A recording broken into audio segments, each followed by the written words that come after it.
Welcome to the Be Here Now Guest Podcast. This series features a collection of teachings and conversations centered around mindfulness, spiritual growth, and living a life in balance. Our diverse network of guest teachers and hosts offer up wisdom and practices from a different spiritual path and perspective. If you would like to support this podcast, please visit BeHereNowNetwork.com/donate. One of the images that's probably being thought about a lot this particular New Year's Eve is from the movie 2001. And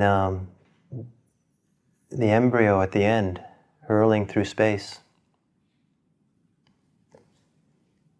And of course, we're also hurling through space. Relative to the sun, I think it's 6,600 miles per hour. It's faster than any of our cars.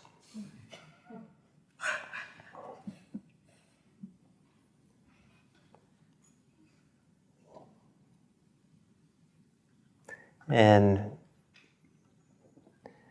when the movie 2001 was produced, or the book was written, 2001 was just someone's imagination.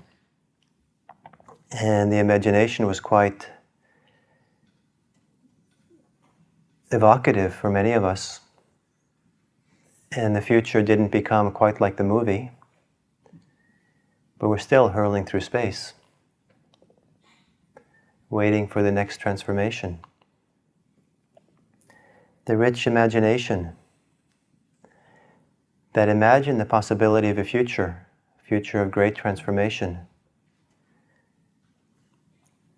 There's a poem by William Carlos Williams called Thursday. I don't know why it's called Thursday. Thursday is an arbitrary designation.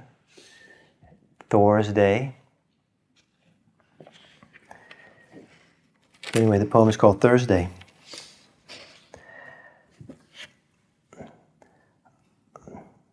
I have had a dream like others, and it has come to nothing, so that I remain now carelessly with my feet planted on the ground and look up at the sky, feeling my clothes about me, the weight of my body in my shoes, the rim of my hat, air passing in and out at my nose, and decide to dream no more. So it could have been written as if he was on retreat,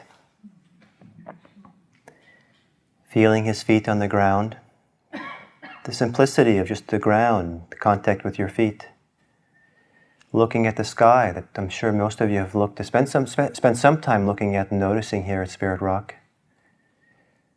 feeling maybe the touch of the clothes. Maybe as you breathe, you can feel the clothes, your shirt, moving against your skin. The weight of your bodies and your shoes. The air passing in and out as you breathe. Very, very simple, mundane experiences that we've come back to over and over again here in the retreat in small ways, simple ways. And perhaps we've also noticed how much we dream and how much we enter into our imagination. And maybe some of us, maybe all too naively, have made vows.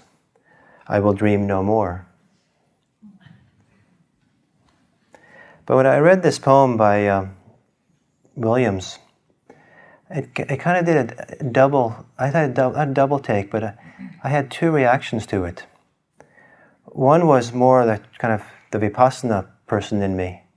Was, oh yeah, great. Just the simplicity of the moment and our sensory experiences, and liberated from all the dreaming, all the dreams. I will dream no more. And the other part of me was, I felt a little bit sad at the end of the poem, that someone would decide to dream no more. Because dreaming, I think, is a very important part of being a human being. The imagination that can imagine possibilities and potential that can create wonderful connections between things. I think in those of us practicing Vipassana know all too well the great dangers of the imagination. I think all of us have been surprised and maybe woken up in the middle of our fantasy, our virtual dreams, Vipassana romances, Vipassana vendettas, our delusions of grandeur, our delusions of opposite of whatever that is. And hopefully we've all woken up. I know when I was a relatively young Dharma student, I gave some really great Dharma talks. No one ever heard them. I tended to give my best Dharma talks while I was listening to great teachers give theirs.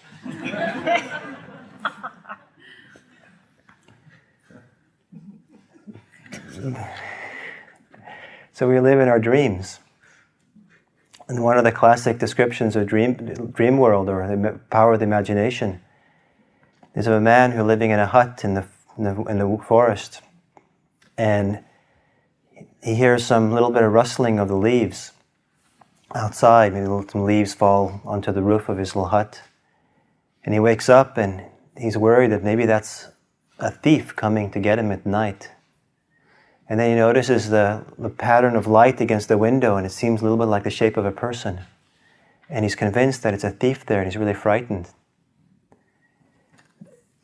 And then the laboring cat kind of jumps up on the porch, big thud, at which point he either runs away screaming or has a heart attack.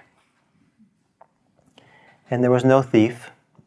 It was just a tremendous power of the imagination. The whole sense of self, the self-image that we create, is really, for the most part, a tremendous feat of the imagination to do that. And we train ourselves in Vipassana to wake up from the dream world, the imaginary world, and begin seeing things much more directly, much more simply.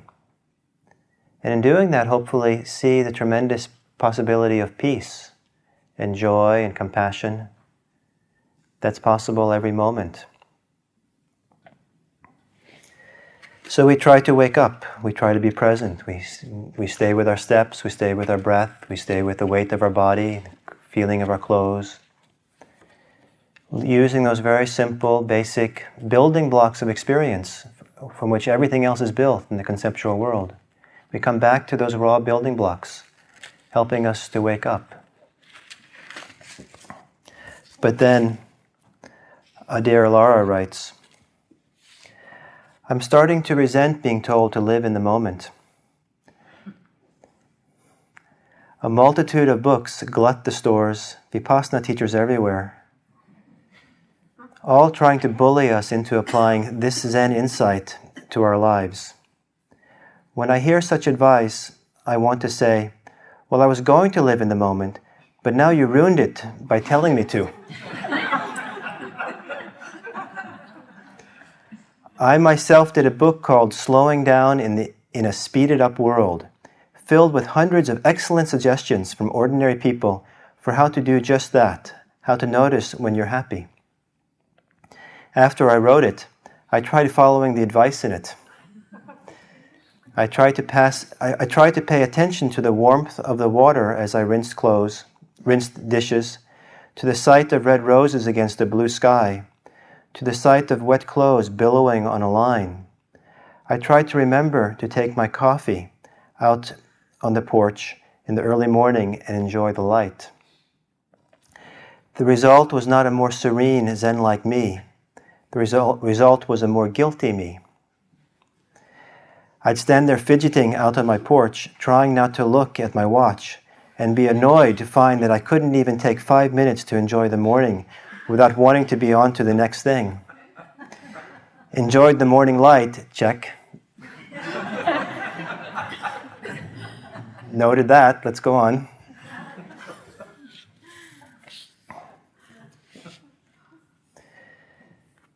But, hopefully also you have a tremendous appreciation of the power and the joy of standing there 5 minutes, 10 minutes, It's maybe relatively easy here at Spirit Rock to do that, but when you get home, how quickly you get caught up.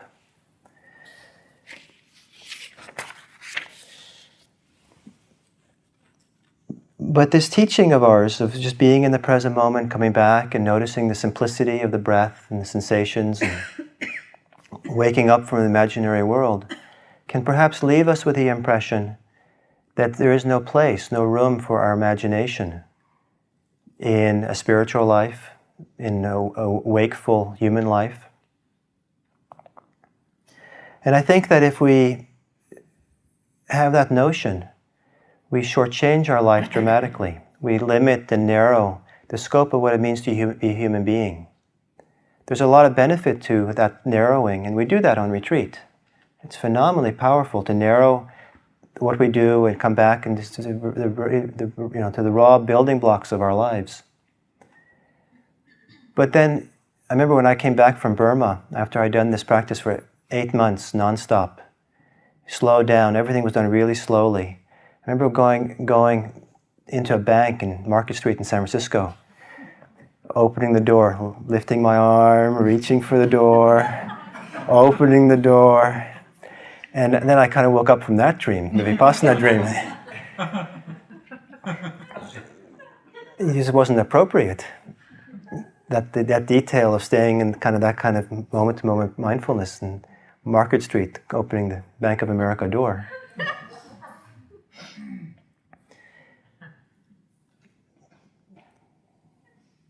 So what I'm trying to say here is that the imagination is a great trap and causes tremendous amount of suffering for us. But the imagination is also something really beautiful. And not only beautiful because in and of itself, but I think it's actually also very important for a spiritual life. Without the imagination, I think that a lot of the inspiration, healthy, appropriate inspiration and passion for practice has a difficulty being born. I think that compassion, the strength of a person's compassion, has in part to do with the strength of a person's imagination. Imagination coupled together with an ability to stay really present for the details of the present moment, for what's actually happening right now. So not being lost in a dream, but rather being present for reality as we see it, as we meet another person.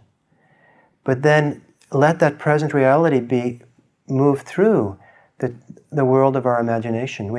Compassion, I think, has a lot to do with imagining what it's like to be in that person's shoes. I saw, I saw a photograph today in the newspaper of a father holding in his arms the corpse of his young 3-year-old child that had drowned.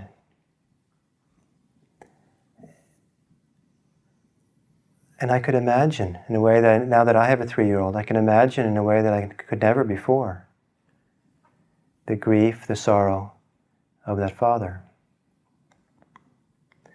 The imagination, I think, I think our world needs people who can imagine more. Without a stronger imagination, I don't think we'll feel the magnitude of what goes on this planet. Someone once said recently, or I read, the teaching to be here now is ideal for the consumer society. Just focus on the present, on your desires to get them fulfilled. But I think that, and if you don't engage your imagination in wholesome and healthy, skillful ways, there's a lot of people out there who will fill it with something else. Our society is filled with people who are phenomenally skilled at paying to get your attention and then filling your attention with their imagination, what they want you to have in your imagination. So we learn to see that, of course, and the power of mindfulness is to see the difference between being present for things as they are versus being present and our concepts and ideas get filled. But we don't want to abandon our imaginative powers entirely. We want to learn how to channel them and use them in ways that are healthy. To continue with Adair Lara's article, she says, "The truth is, we humans come equipped with imaginations so vivid that our imagined or remembered moments are often precisely what enrich the moment as it is happening. I remember sitting in a beam of sunlight from an open window in a Parisian flat on an August morning last year, waiting for Bill and our friend Frank to come back from returning a rental car, and listening to a Julian Clerk song that I used to listen to when I used to live in Paris at the age of 20. I was feeling absolutely happy in that moment, with the sun on my neck and the music and Paris waiting. I was experiencing the moment fully, but the moment was made up partly of the memories evoked by the song and the anticipation of a day walking around Paris with Bill and Frank." There's a lot of richness, kind of depth, multidimensionality of life that comes when we can use our imagination. And there's a lot of dead ends when our imagination takes over.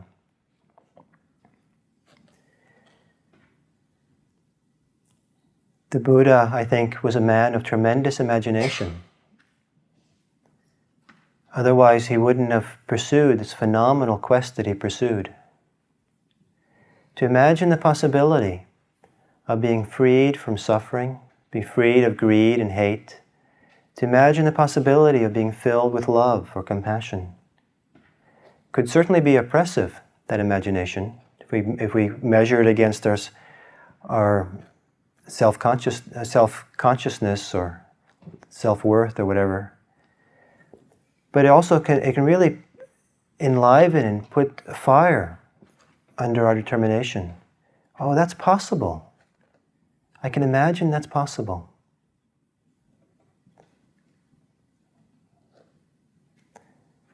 The wonderful song by John Lennon, Imagine. One of the things that strikes me about that song is most of the things that he imagines in that song is the absence of things. He imagines what it would be like in a world without any religion. He imagines what it would be like, a world without countries, a world in which there's nothing to kill or die for.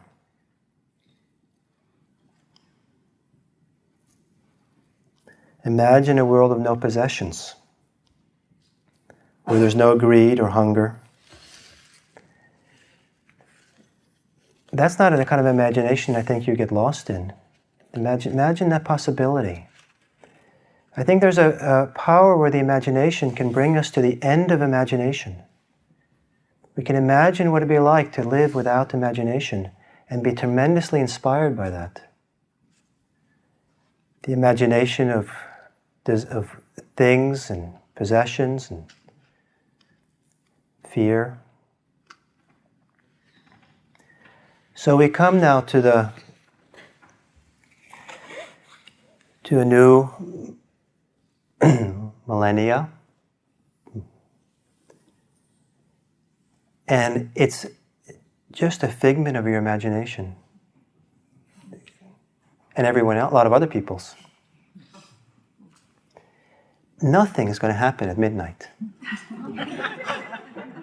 It has no cosmological significance.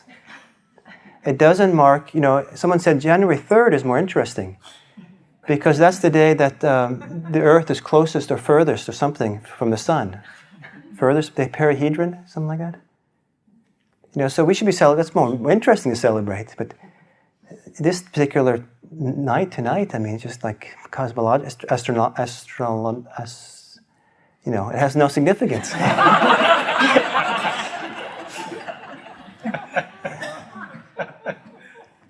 And,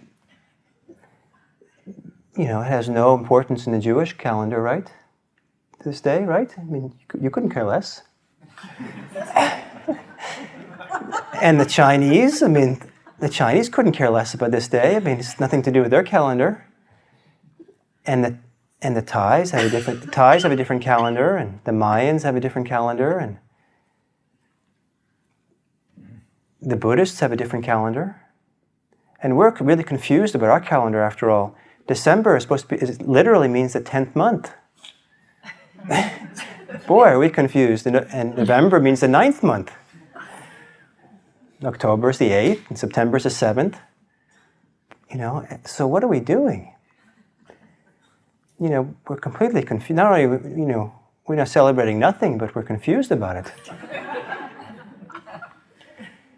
New Year's Eve in our culture is just a convention. And part of the tremendous power of Buddhist practice is to really cut through and see conventions for what they are, and to pull the rug from under them.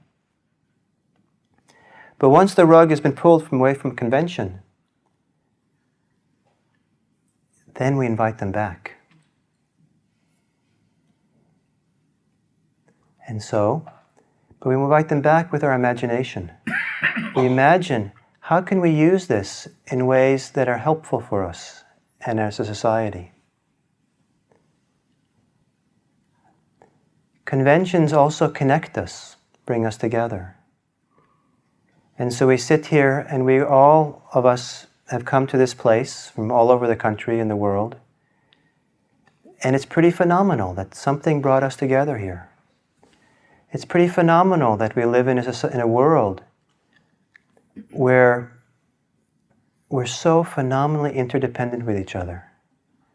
And it's a wonderful, terrible paradox that in the society in the world, our society here in California, which is probably the most dependent on its survival on other people. We don't grow our own food particularly. Most of us, go to Safeway. That we tend to have the least sense of that level of interconnectedness. At least our imagination is often the poorest.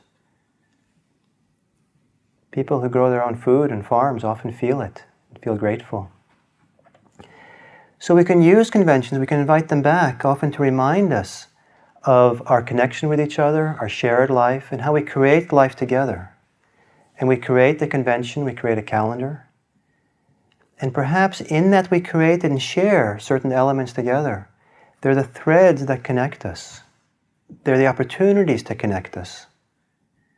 And so we can use our imagination to invite back this wonderful convention of New Year's Eve. And say, how would this really be useful?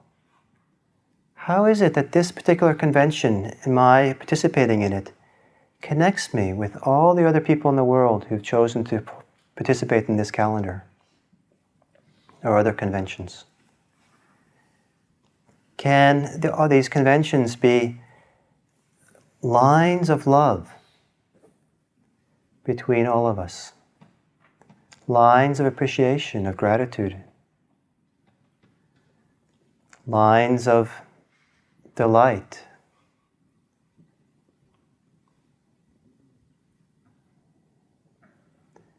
So New Year's Eve doesn't exist, but you've all decided to stay up for it. So we're sharing in this wonderful event.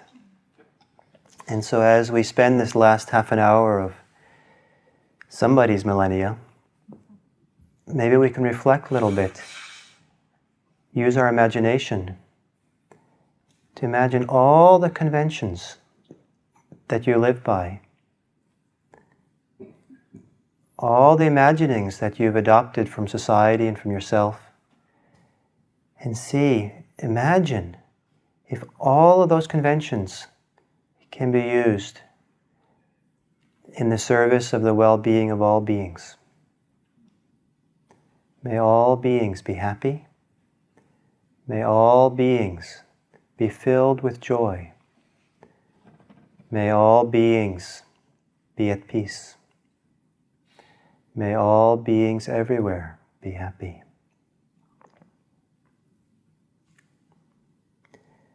So now, I'm going to teach you a short chant of loving kindness.